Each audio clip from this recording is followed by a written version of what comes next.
वाह, what a weather today. एकदम धूप निकली हुई है, इतनी ज़्यादा ठंड भी नहीं है।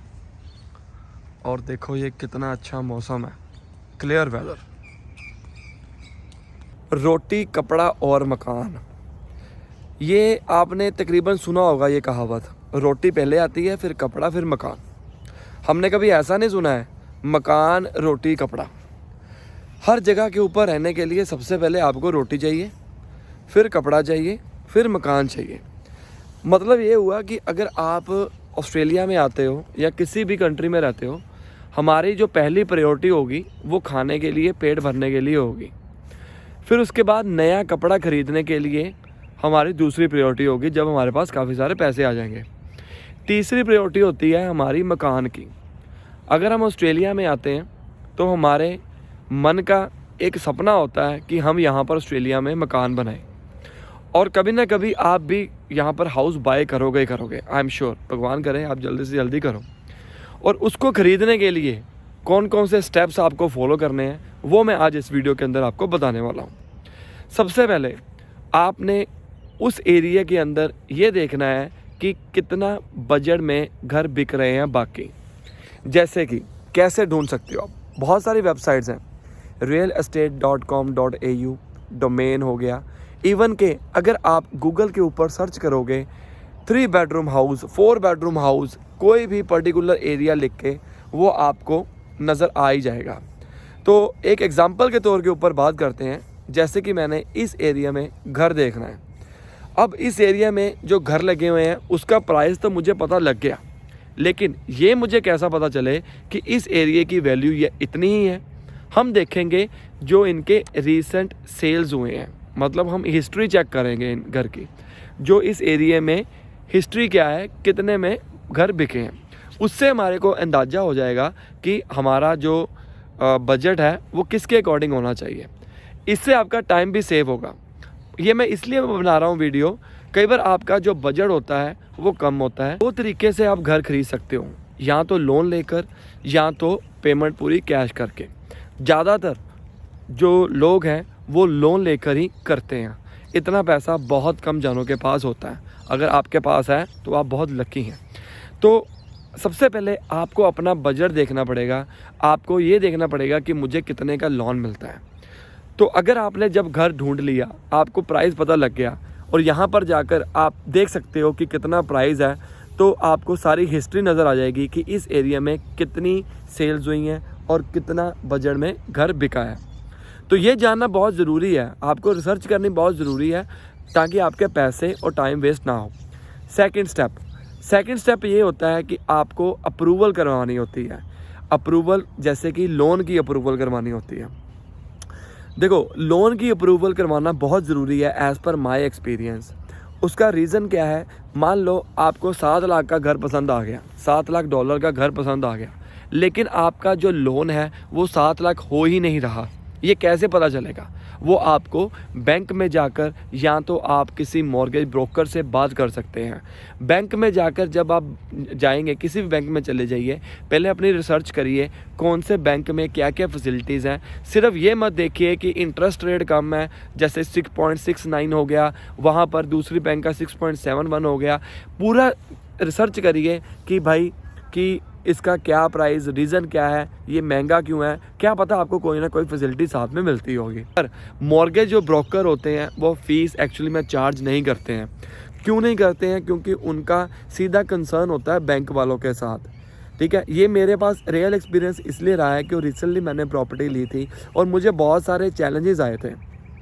तो हमारा फर्स्ट स्टेप पार हो गया, प्रॉपर्टी देख ली। दूसरा स्टेप पार हो गया मॉर्गेज ब्रोकर। अगर आपके पास नहीं है तो नीचे कमेंट कर देना, या इंस्टाग्राम के ऊपर मुझे फॉलो कर लो और वहाँ पर मैसेज कर देना। मैं आपको मॉर्गेज ब्रोकर का नंबर दे दूँगा, वो आपकी हेल्प हो सकेगी। पूरे ऑल ओवर ऑस्ट्रेलिया में कहीं पर भी हो, घर में बैठे काम हो जाएगा। सबसे बड़ी इंपॉर्टेंट बात मैं बताने वाला हूँ, मैं किसी को मिला नहीं, फ़ोन के ऊपर बात हुई।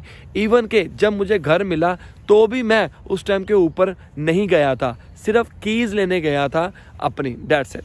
अब तीसरा स्टेप क्या आता है? तीसरा स्टेप आता है, आप 2 तरह से घर खरीद सकते हो, या तो ऑफ़र देकर या तो ऑक्शन के ऊपर। ऑफ़र देना, जैसे कि आप एक घर पसंद आ गया, उसका प्राइस है 6 लाख से लेकर 7 लाख डॉलर, और आपने ऑफ़र दे दी 650, यकीन मानो कभी घर मिलेगा ही नहीं आपको। ये मेरा तजुर्बा रहा है। वैसे 6 लाख से लेकर 7 लाख के बीच में इतना मार्जिन नहीं लगते, ऐसे रखते हैं 650 to 700। 650 मतलब 650,000। अगर मैं 650 कहूँगा तो इसका मतलब समझ जाना 650,000। यहाँ पर ऑस्ट्रेलिया में लाख नहीं चलते हैं, 650,000 700,000। तो 650,000 to 700,000 में अगर आपको प्राइस कोट किया गया है, अगर वो एरिया अच्छा है, ये अपने माइंड में डाल लीजिए, कभी भी वो 7 लाख से नीचे सेल होगा ही नहीं। बहुत कोई सिचुएशन ऐसी होगी तो सेल हो सकता है, अदरवाइज़ नहीं। उसका रीज़न क्या है? लोगों के पास पैसा बहुत है भाई, और यकीन मानो लोग ज़्यादा बोली दे देते हैं। अब सोचने वाली बात ये है कि 6.5 लाख से 7 लाख के बीच में हमने बोली देनी है, मतलब उनको ऑफ़र देना है। लोग 7 लाख 20 दे देते हैं, 7 लाख 30 दे देते हैं। ये मेरे साथ हो चुका हुआ है कई बार। जब मैं घर ढूंढ रहा था तब मुझे एक घर पसंद आया, बहुत ही शानदार इलाका था। उसका प्राइस था 600,000 से लेकर 650,000 के अंदर। मुझे पता था ये बहुत शानदार इलाका है, और शानदार इलाका किसको मानते हैं? जिसके सराउंडिंग में स्कूल्स अच्छे होते हैं, अमेनिटीज़ अच्छी होती हैं, ट्रांसपोर्टेशन होगी, मतलब इन शॉर्ट आपको सारी दिन भर की जो चीज़ें हैं वो आपको सारी नज़दीक मिल रही हैं। तब आपको पता लग जाएगा कि ये इलाका थोड़ा सा महंगा है। और मैंने उसके अंदर $660,000 का अपना कोट रखा था। मुझे यकीन था मुझे नहीं मिलेगा, क्योंकि 650 और 660 में कोई ज़्यादा अंतर नहीं है। और सबसे बड़ी बात, जब कोई हाउस सेल होता है या आपकी बोली कम होती है तो ब्रोकर आपको फ़ोन करते हैं। 2 तरीके के साथ बाय कर सकते हो आप, या तो डायरेक्ट ओनर से या ब्रोकर से। ज़्यादातर ब्रोकर से लोग बाय करते हैं, क्योंकि इतने बड़े बड़े मकान जो होते हैं ज़्यादातर वो रियल एस्टेट एजेंट वाले ही मतलब बीच में बढ़ जाते हैं, अपनी कमीशन वगैरह होती है उनकी, वो करना शुरू कर देते हैं। तो मैंने 660 दिया, मुझे ब्रोकर का फ़ोन आया कि अगर आप अपनी बोली जो है वो बढ़ाना चाहते हैं कि नहीं। मैंने एक्चुअली मैं 650 दिया था, उसका फ़ोन आया कि बोली बढ़ाना चाहते हैं क्योंकि हमारे को एक और बायर मिल गया है। मैंने उससे पूछा कि भाई कितने पैसे दे रहा है? वो कभी नहीं बताएंगे आपको, आपने अपना कोट रखना है। ये एक डिसएडवांटेज भी है, क्योंकि उसने मान लो 665 रखा, आप 667 कह सकते हो उसको, ठीक है ना, लेकिन हमें 670 कहना पड़ेगा। $3,000 का हमारे को नुकसान हो सकता है। तो ये सबसे बड़ी चुनौती है एक्चुअली में, कि हमें पता नहीं लगता है। तो मुझे उसका फ़ोन आया, मैंने 660 कह दिया, कल को पता लगा वो 685 में घर गया है। बहुत ही शानदार घर है, और जो हाउस की वैल्यू है ना, वो आप realestate.com.au के ऊपर सर्च कर सकते हैं कि रीसेंट सेल के अकॉर्डिंग इस घर की वैल्यू क्या जा रही है। अब 2 तरीके से घर ले सकते हो, या तो ऑक्शन के ऊपर या तो रियल एस्टेट के। रियल एस्टेट वाला मैंने आपको बता दिया। ऑक्शन के अंदर ज़्यादातर होता क्या है कि अनकंडीशनल ऑफ़र लेटर अगर आपके पास है तब ले सकते हो। अनकंडीशनल ऑफ़र लेटर क्या होता है कि जैसे कि आपका लोन अप्रूव है, या आपको पता है कि यार मेरा तो होगा ही होगा बिकॉज मेरे पास इतना सारा बजट है, इतने सारे पैसे हैं। उस केस में आपको वो ऑक्शन के अंदर जाना चाहिए। ये नहीं है कि ऑक्शन के अंदर चले जाओ और आपका अप्रूव ना हुआ हो तो प्रॉब्लम क्रिएट हो जाएगी। बात आती है कि आपको जब आपने घर फाइनलाइज हो गया, ठीक है, जब घर फाइनलाइज हो गया कि मुझे ये लेना है, तो आपको क्या करना चाहिए? मान लो कि ऑक्शन के ऊपर गए और आपको बोली जीत गए, ठीक है, तो आपको करना क्या चाहिए? कोशिश करो कि 5% डिपॉजिट रखो। मेरे केस में मैंने ज़्यादा डिपॉजिट दे दिया था, 10% डिपॉजिट दे दिया था, जो कि बहुत बड़ी अमाउंट थी। मैंने एक छोटा सा यूनिट ही लिया है और उसको रेंट के ऊपर चढ़वा दिया एज एन इन्वेस्टमेंट प्रॉपर्टी। मैंने 10% डिपॉजिट कर दिया चाचा के चक्कर में। फ़र्स्ट टाइम मैंने बाय किया था, और मेरे मॉर्गेज ब्रोकर ने कहा कभी भी आपने 10% नहीं देना है, 5% तक दीजिए, क्योंकि पैसा आपके पास होना बहुत ज़रूरी है। उसका रीज़न क्या है कि अगर आपके पास पैसा होगा तो आप 2 काम और भी कर सकते हो। तो कभी भी आपने ये गलती नहीं करनी है कि पैसे ज़्यादा दे दो। फिर उसके बाद नेक्स्ट स्टेप क्या होता है? सेटलमेंट का। इसके अंदर 2 बंदे आपके काम करेंगे। एक तो कन्वेंसर, जिसको हम सॉलिसिटर कह सकते हैं, लॉयर कह सकते हैं, जो आपकी मतलब वो भी कन्वेंसर से बात करेगा। आपका कन्वेंसर होगा जो आपकी सुलह करवाएगा, घर की सेटलमेंट करवाएगा। उसके फ़ीस होती है, वो आप उससे पूछ सकते हो। दूसरा होता है मॉर्गेज ब्रोकर। अगर आपने खुद रिसर्च नहीं करनी है तो आप एक मॉर्गेज ब्रोकर हायर कर सकते हैं, वो कोई पैसे नहीं लेगा, उसकी कमीशन होती है, वो खुद ब खुद अपने बैंक से कर लेगा। मैंने वही किया था क्योंकि मेरे पास इतना टाइम नहीं था कि मैं बैंकों के धक्के खाऊं या ऑनलाइन रिसर्च करूं। तो अगर आपको भी चाहिए, नीचे इंस्टाग्राम के ऊपर मुझे मैसेज कर सकते हैं।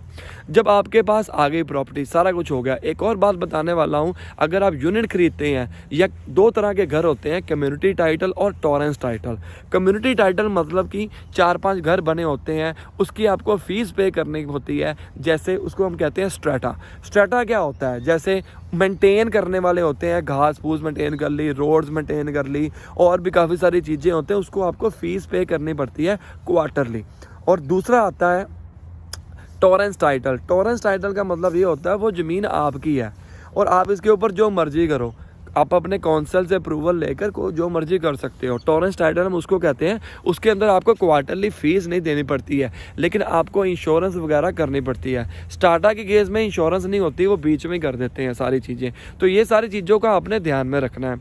और सबसे बड़ी बात, जब आपने घर लेना है तो उसकी 2 तरह से इंस्पेक्शन जरूर करवा लेना। एक तो होती है पेस्ट इंस्पेक्शन, दूसरी होती है स्ट्रक्चरल इंस्पेक्शन। पेस्ट इंस्पेक्शन इसलिए कि वो चेक करते हैं कोई दीमक वगैरह तो नहीं लगा हुआ, अगर घर ज़्यादा पुराना है तो वो चेक करते हैं। तो इस केस के अंदर आप अपने ऑनर से या रियल एस्टेट एजेंट से पूछ सकते हैं कि भाई इसके अंदर तो काम ख़राब है, तो मुझे थोड़ा सा प्राइस कम कर, ये आपको अच्छा मिल सकता है प्राइस, ठीक है। दूसरा होता है स्ट्रक्चरल इंस्पेक्शन की देखो भी ढांचा अच्छा है, गिरने वाला तो नहीं है, घर पुराना तो नहीं है ज़्यादा, ये आपके ऊपर डिपेंड करता है। अब आप 2 तरीके के साथ यहाँ पर पैसा इन्वेस्ट कर सकते हैं, खुद रहने के लिए या एज एन इन्वेस्टमेंट प्रॉपर्टी। अगर आपने खुद रहना है तो उस केस में आपको सारी चीज़ें ध्यान में रखनी पड़ेंगी। कई बार ऐसा क्या होता है, अब मैंने एडिलेड में देख रहा हूँ ट्रेंड क्या चल रहा है, पुराने होते हैं घर बड़े बड़े जो कि सिटी के नज़दीक होते हैं। जैसे एक 700 स्क्वायर मीटर का घर है, वो 700 मीटर 7 लाख में बिकेगा। आज की डेट में 1000 स्क्वायर मीटर के अकॉर्डिंग चल रहा है रेट, ठीक है। बाद वो कम हो जाए बढ़ जाए वो बात अलग है। पुराना घर लेना है, मड लेना है, उसके अंदर रह नहीं सकते, सिर्फ लैंड की वैल्यू, बाकी लैंड की वैल्यू वो तय करता है उसका एरिया। आप ये देखिए कि जब भी आपने घर लेना है तो ये मत सोचिए कि मुझे सस्ता घर लेना है, ये सोचिए कि अगर आपने खुद के रहने के लिए घर रहना है तो आपको कौन कौन सी अमेनिटीज़ मिल रही हैं वहाँ पर। ख़ास तौर के ऊपर आप अगर फैमिली वाले हैं तो आपको ये ध्यान रखना पड़ेगा कि मैं अपने बच्चों का सोचूं, बच्चों का स्कूल देखूं। अगर स्कूलिंग अच्छी नहीं होगी तो वो प्रॉब्लम क्रिएट होगा। कई ऐसे बंदे हैं, लोगों ने दूर दूर घर लिए हुए हैं एज एन इन्वेस्टमेंट करके, खुद रहना नसीब नहीं हो रहा। उसका रीज़न पता क्या है? क्योंकि वो वहाँ पर रहना चाहते हैं जहाँ पर वो स्कूल अच्छे हैं और उस जगह के ऊपर माशाअल्लाह किराया भी बहुत ज़्यादा है। तो ये सारी चीज़ें आप कंसीडर करिए। घर लेने से पहले आपको सारी चीज़ों के बारे में पता होना चाहिए ताकि टाइम और पैसा आपका वेस्ट ना हो। मिलते हैं अगली वीडियो में। लाइक करो, शेयर करो, सब्सक्राइब करो। और अगर आप मेरी वीडियो देख रहे हैं, कुछ पूछना चाहते हैं घर के रिलेटेड, मैं कोई एक्सपर्ट तो नहीं हूँ लेकिन मेरा रियल एक्सपीरियंस है, आप पूछ सकते हैं, कमेंट कर सकते हैं, उसके ऊपर हम वीडियो बना लेंगे। Best of luck.